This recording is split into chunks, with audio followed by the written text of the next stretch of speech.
So in this way, what I'm saying is negative deeds is kind of lead to another negative deeds, and then that leads to another negative deeds. Then very hard to get out of it. So that's we call the throwing karma is negative. The completion of positive is like animal realms. So anyway, that one first. Second one. Now third is both. That's the third one. Sorry, throwing karma is negative. The completion karma is negative. And then throwing karma is a positive.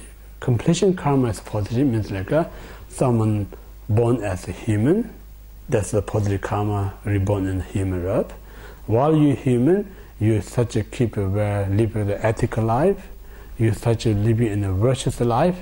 So this virtuous life, each and every time, you're going to get better and better. Almost like a virtuous is like a sunrise. When sun starts to rise, then each and every time get more brighter and brighter. So something like a moment we develop the virtues, then each and every time we become more calm in our mind, more peaceful in our mind, more happy in our life. So eventually one reaches the Buddhahood. So that's the fourth, ejecting karma is the virtues, and then completion karma is the virtues. Yeah, so that's a four way you can look. Now, second is the result, specific result. So result, whatever you committed non-virtuous deeds, I'm talking about the complete non-virtuous deed. I mentioned this morning there's a complete one and incomplete one. So I'm talking here the complete one. So when you commit a complete non-virtuous deed, main or prime result we call the ripening result. So ripening result, usually we talk about there's four results. Ripening result first. Second we call the result similar to action. Third we call the result similar to experience. And the fourth we call the fundamental result. There's four results. Each karma that you committed have four results. So four results we call the main result, and then side effect result. Talk about two results.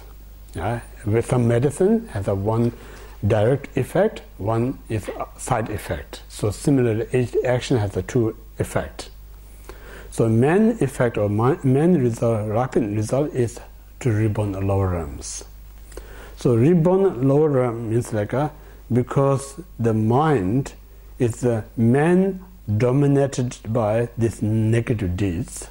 So when mind is dominated by this negative, so your perception is such a negative state. So this negative state of perception makes you in the lower realms, because the whole world that we're talking about is running by our own perceptions. Because how we prove it is that everyone going to tell us different story about this world, but there's no different world that we live in, because we're supposed to live in one planet. Then we all have a different comment. The reason we have a different comment is what we see the world according that we describes. So when I describe the world, you're not going to agree with that, because I'm describing my way of perceive, where I perceive, I describe it to you. Some other describe where he or she sees, and that way to describe. So that's the reason we all have a lot of disagreement. So this reason the world, there's not individually that's created, but we perceive in the different ways. So this way, animal realm also created by its own kind of perceptions. Other than perception, there's no such realms exist. So prime result is, I mentioned, a lower realms. Within the lower realms, then there is a three kind of state, hell beings, hungry ghost, and animal, three dimensions. So the most difficulties or serious, most strongest suffering is in the hell realms. And then second most serious suffering exists in the hungry ghost realms. And the third is the animal realms. So these three differentiate by three mental afflictions. So we talk about the three poison mind, talk about the attachment, ignorance, and anger. So within these three, anger is the most powerful one. Yeah? And then second most powerful is ignorance. And third most powerful is attachment. So now, when we committed non-virtues, depends what motivation. If your motivation is like anger, that anger, whatever you committed non-virtues, the main result is in hell realms. And second, out of ignorance, whatever you commit non-virtues, result is like a sorry. The second is attachment. Yeah? Attachment is like a hungry ghost realms. And the third, ignorance, whatever you commit non-virtues, result is animal realms. Yeah? So give an example, like we talk about killing, for instance. When we kill someone, we need to know the motivation. So sometimes we kill someone out of anger motivations.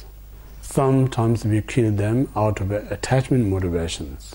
Some other times we kill them out of ignorance motivations. So how to define it? Like I say, when I go into war, for instance, when I go into war, I have so much anger towards, because that's how I train. Even though personally I may not have any issue with that person, but where I train says that these people are enemy, you have to kill. Then soon the trainer, that's what we call the brainwash, real brainwash, because that person nothing to do with your personal life, nothing have issue, because they brainwash you. Now you think this is my enemy. But you never met this person, but you say it's an enemy. So soon you have that kind of concept of enemy. Moment you see that person, you have a tremendous anger. Yeah. So that anger, when you get anger, there's no hesitation to kill that person. Yeah, because there's no room for compassion when you have such a strong anger. Yeah. If you have some hesitate, means like if you have some compassion comes, you get hesitate. Once you get hesitate, you not have that powerful to force you to kill the person. So it means like when you kill without kind of hesitate or doubt, means you're full of anger. That's a sign. So when you kill, so that's what we call the killing out of anger. That kind of anger, such a powerful anger, then men rapidly result as hell realms. Now second, out of a desire mind or attachment mind is like such we kill animal sake of meat. We kill animal sake of skin. We kill animal sake of bones. Whatever, like we desiring to make some kind of wealth out of it. So that is what we call the desire motivations. And then third, ignorance motivation to kill other is like other modern point of view, say like fishing, for instance. Yeah, people say, oh, well, relaxation, go out to sea, take a small boat, waiting there whole day, tortured by this wind and sun, still say your relaxation. And then you put in this hook, pull fishes of mouth, it's a relaxation. Yeah. So if you really think it's ignorant, it's hurting someone saying I'm relaxing, for modern point of view. And then religion's point of view, many religions, they sacrifice animals. Say I'm killing this animal, offering this blood to the God. That is there to bring me happiness, bring me healthy, bring me successful. So if you belief system is one thing, logical is a different thing. If you look at the logical point of view, it's a harm. It's not the peaceful path. So, but because that belief system think that none of that think I'm doing wrong things, they think I'm doing great things according to my religion. But the reality is ignorance. So out of ignorance, then means like we say like every being's mind has a potential to develop the wisdom. Not we talk only human. Any being who has a mind has a potential to develop wisdom, but you never give this wisdom. You always leave them in ignorant state. They're never ever going to develop this wisdom mind. So while we in a state of ignorance, you are animal realms. Yeah? So this way, we committed killing out of 3 different motivations.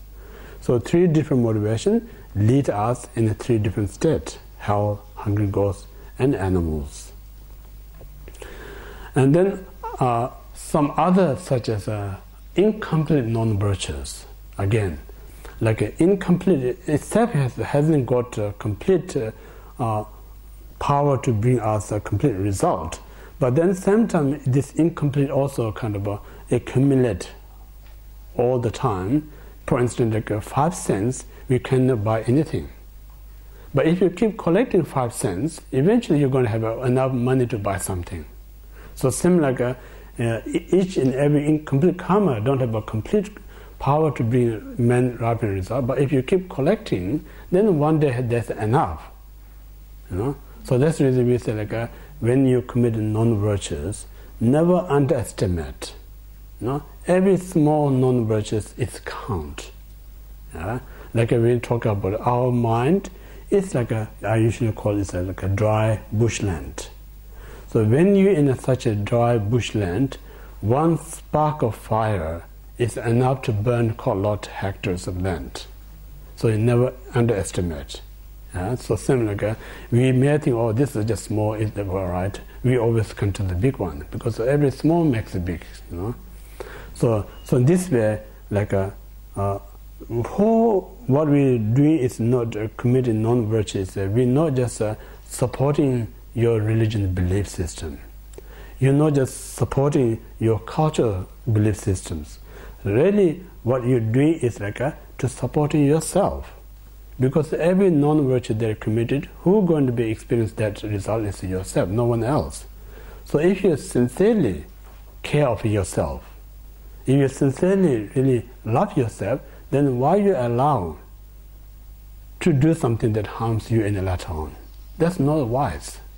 So in this point of view, it's like everything that I try to maintain in a positive is nothing to do with the support of my religion belief system or cultural belief system or someone other's kind of belief system. Simply just protect myself.